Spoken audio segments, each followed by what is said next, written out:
మనతో పాటు BRS legal team advocate Lalitha Reddy గారు ఉన్నారు. మాట్లాడే ప్రయత్నం చేద్దాం. బీఆర్ఎస్ పార్టీ అధినేత కేసీఆర్ కావచ్చు, హరీష్ రావు కాళేశ్వరంకి సంబంధించిన రిపోర్టు పైన హైకోర్టులో పిటిషన్ ఇవ్వడం జరిగింది. మాట్లాడే ప్రయత్నం చేద్దాం. ఎట్లాంటి పిటిషన్ వేశారు మేడం? ఎట్లాంటి అంశాలు చర్చించారు? ఇది రిపోర్ట్ ఫైల్ అయిన దాని మీద దాన్ని ఛాలెంజ్ చేసుకుంటూ ఈరోజు 2 రిట్ పిటిషన్స్ ఫైల్ చేయడం జరిగింది. సో అవి 2 కూడా ఈరోజు బెంచ్కి వచ్చాయి. సో దాని ప్రకారం ఏంటంటే ప్రొసీజర్ ల్యాప్సెస్ ఉన్నాయి. కమిషన్ ఏదైతే ప్రొసీజర్ ఫాలో కావాలో ఆ ప్రొసీజర్ ఫాలో అవ్వలేదు. చాలా ముఖ్యమైన ప్రొసీజర్ ఏంటంటే 8B కింద ఎప్పుడైతే రెప్యుటేషన్, ఒక వ్యక్తి రెప్యుటేషన్ అంటే ఇప్పుడు జీవితకాలం సంపాదించుకుంటే వచ్చేది రెప్యుటేషనే కదా, ఒక అసెట్ లాంటిది, ఒక ప్రాపర్టీ లాంటిది. సో అంత పెద్ద అసెట్కి ఒకవేళ తీవ్రమైన నష్టం జరగబోతుంది అని ఒకవేళ ఆ రిపోర్ట్ ద్వారా కానీ ఆ ఎంక్వైరీస్ ద్వారా కానీ తేలేదు ఉంటే 8B ప్రకారం ఖచ్చితంగా నోటీస్ ఇవ్వాలి. ఇచ్చిన తర్వాత 8C సెక్షన్ 8C ప్రకారము క్రాస్ ఎగ్జామినేషన్ చేసే ఆపర్చునిటీ కూడా ఇవ్వాలి. అసలు ఈ 2 ఇష్యూస్ని కూడా ఏమంటారు కమిషన్ ఫాలో కాలేదు. అసలు ఎక్కడా లేనే లేదు, అలాంటి ఆపర్చునిటీ ఇవ్వలేదు.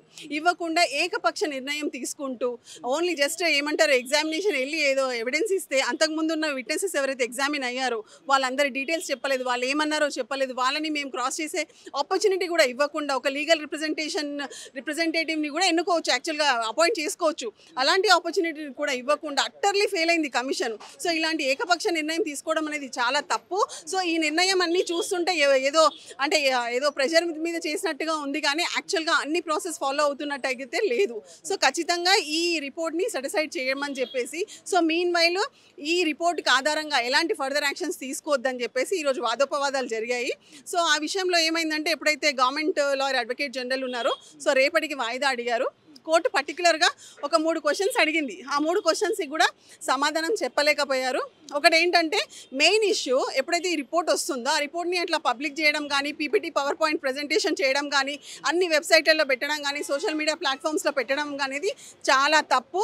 సో అవన్నీ కూడా చేసేసి 4th ఆగస్ట్ రోజున ఒక పవర్ పాయింట్ ప్రజెంటేషన్ అని ఒక 60 పేజీలకు దాన్ని కుదించి పాయింట్స్ అన్ని చేసి ఏదైతే మీడియాలో మొత్తం తీసుకొచ్చారో, అన్ని సోషల్ మీడియా ప్లాట్ఫామ్స్లో తీసుకొచ్చారో సో అది చాలా తప్పు.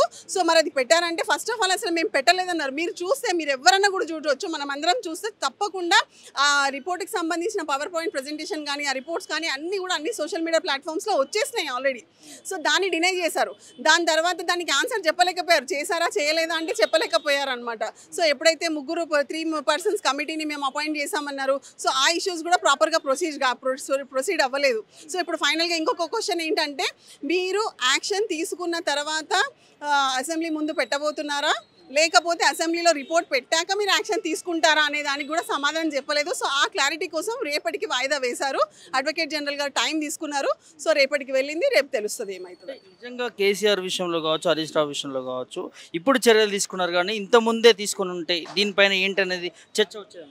అంటే చర్యలు కాదు, ఫస్ట్ ఆఫ్ ఆల్ ఆపర్చునిటీ ఇవ్వాలి కదా. ఫస్ట్ ఇంత పెద్ద ఇప్పుడు కాళేశ్వరం అనేది ఒక ప్రతిష్టాత్మకమైన ప్రాజెక్టు.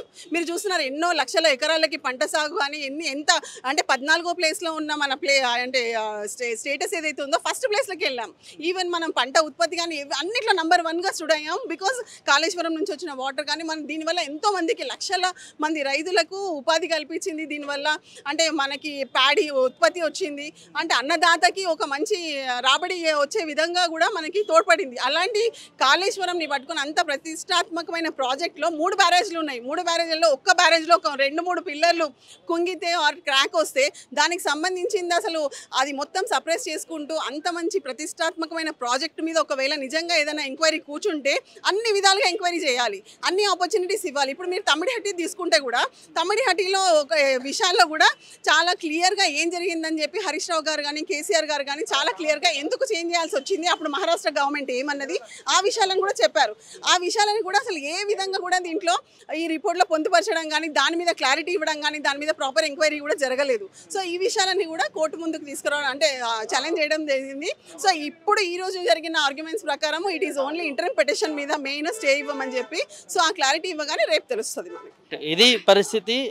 ఏదైతే కాళేశ్వరంకి సంబంధించినటువంటి బీఆర్ఎస్ అధినేత కేసీఆర్ కావచ్చు, హరీష్ రావు కావచ్చు, వారు హైకోర్టుని ఆశ్రయించడం జరిగింది. హైకోర్టులో పిటిషన్ కూడా వేయడం జరిగింది. దీనికి సంబంధించి రేపటి కూడా వాయిదా జరిగింది. దాదాపు 3 గంటల పాటు హైకోర్టులో వాదోపవాదాలు జరిగాయి. సో రేపటికి వాయిదా జరిగింది. అసలు ఏం జరగబోతోంది, మరి పిటిషన్ అయితే బీఆర్ఎస్ పార్టీ నుంచి లీగల్ టీం అయితే వేయడం జరిగింది. ఎట్లా ఈ కేసు ముందుకు పోతుంది అనేది వేచి చూడాల్సిన అవసరం ఉంది. వీడియో జర్నలిస్టు శివతో ప్రభాకర్, మిర్రర్ టీవీ, హైదరాబాద్ నుంచి.